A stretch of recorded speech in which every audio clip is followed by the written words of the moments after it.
Sir जी ये गौरी साहब किधर गए हैं जी?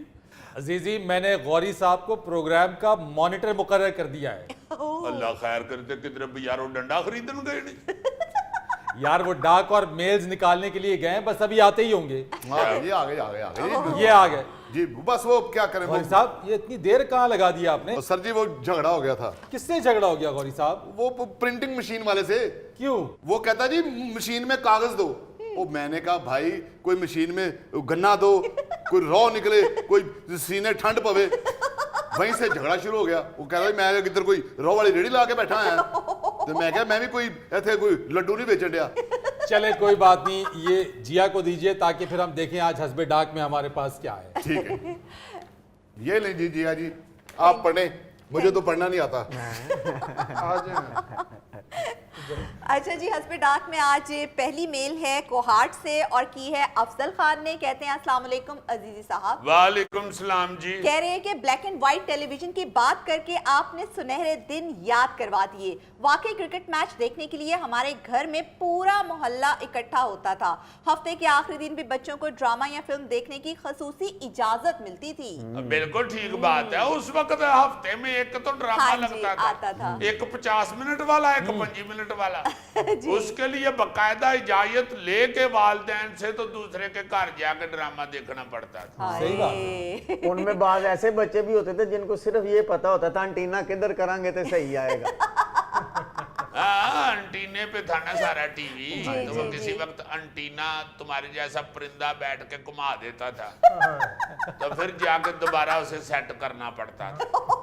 अच्छा भला दौर था ये ब्लैक एंड व्हाइट। बिल्कुल। ये कलर टीवी आने से मुझे कितना नुकसान हुआ मैं कैसे बताऊं आपको। अच्छा जी।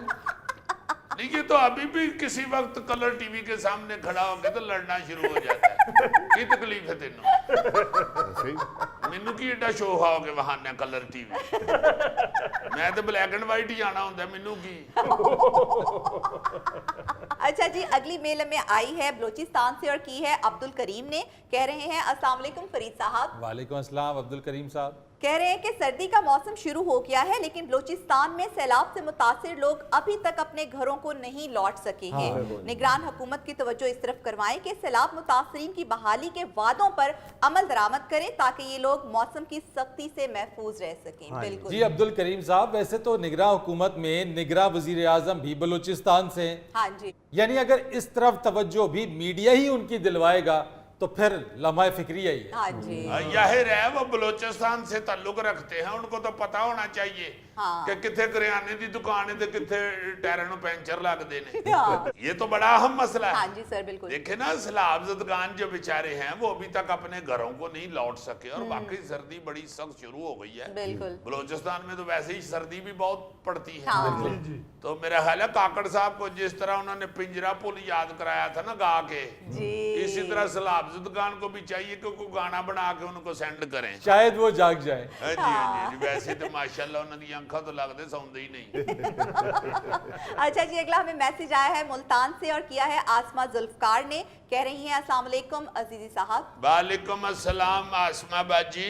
कहती है हस्बे हाल के ही रांझे ने जो बातें इस कौम को समझाने की कोशिश की है वो अल्लाह करे हमें समझ आ जाएं, वरना तो लोगों ने शादी को मजाक समझ लिया हुआ है। अदालतें इन फैमिलीज से भरी होती हैं जिन्होंने तलाक के लिए केस दायर कर रखे होते हैं। अल्लाह माफी दे, अल्लाह माफी दे। ये वाकई शरह बड़ी बढ़ती जा बहुत रही है ज्यादा। हाँ जी, और इसका जो मेन काज है ना जी, जी जी, वो बेसब्री है।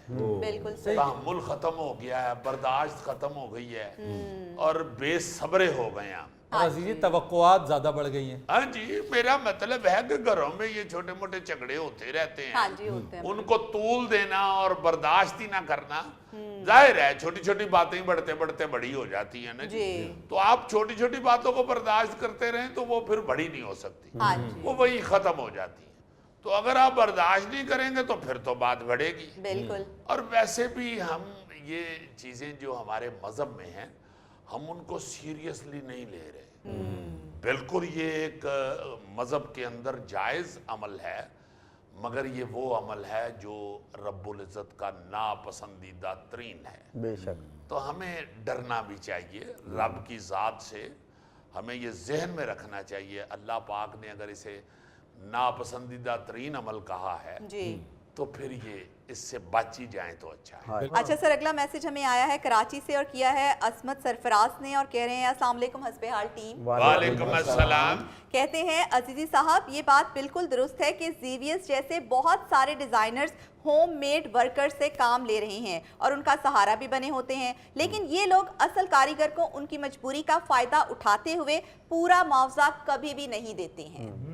ये तो मुझे लगता है कि कोई सीवीएस के दुश्मन है जिन्होंने ये मेल की हुई है। ओह। वैसे तो यहाँ पे हर बेचारे हकदार का हक मारा जा रहा है। कौन सा शोबा ऐसा है जो बचा हुआ ना हो? जी जी जी जी, टेलरिंग की जो ब्रांच है हमारी, जी जी। उधर अगर ऐसा हो रहा है तो फिर क्या हो सकता है। हाय। ये तो एक तरफ लोग जो हैं ये इसकी बिल्कुल ये तौजीह पेश करते हैं जी के जनाब अली, ये जो डिजाइनिंग है ये दिमाग का काम है और असल काम ही अब डिजाइनिंग है। हाँ जी सर। मगर दूसरी तरफ वो डिजाइनिंग करने वाला जो बंदा है वो सारा कुछ ही आप लपेट के ले जाए तो ये भी बुरी बात है। सही बात। बिल्कुल। वो भी ये जहन में रखे कि है तो ये टीम वर्क ही। हाँ। आपका जो आइडिया है उसको अमली जामा पहनाने वाले तो आपके कारीगर ही होते हैं। सब लोग। हाँ जी। तो कारीगरों को अगर आप बिल्कुल ही अहमियत ना दें तो मेरा ख्याल है हौली हौली फिर ਤੁਹਾਡੇ ਕੰਮ ਚੋਂ भी बरकत उड़ जाती। बिल्कुल सही। मुझे बड़ा अच्छी तरह याद है कि चनियोट में या पता नहीं डीजी खान की तरफ जी जी।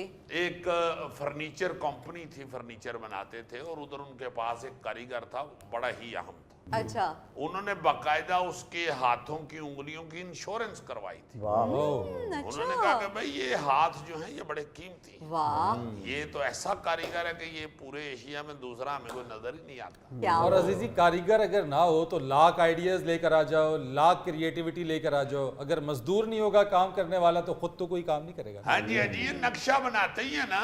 हाँ। मेरा मतलब है आर्किटेक्ट वगैरह जो होते हैं, हाँ जी। तो अगर आप मिस्त्री ठीक ना लगाएं तो आपके नक्शे का बिल बतौड़ा बन जाता है। वो भी तो फिर कारीगर ही सी ना जिन्हें उत्तों कंध डींगी कर दी हाय।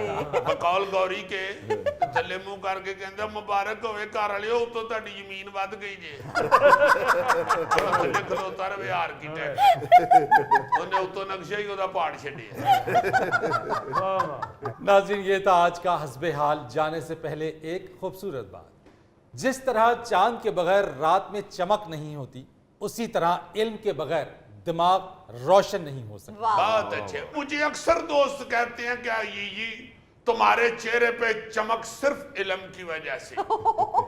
अजीजी या गोगा चमक लियान आस्ते पावे खान तो बाद तरी वाले हथ मुंह ते मल लैंदा। अपने मेजबान फरीद रईस को इजाजत दीजिए। आइंदा हफ्ते आपसे फिर मुलाकात करेंगे इंशाअल्लाह। तब तक के लिए अल्लाह हाफिज।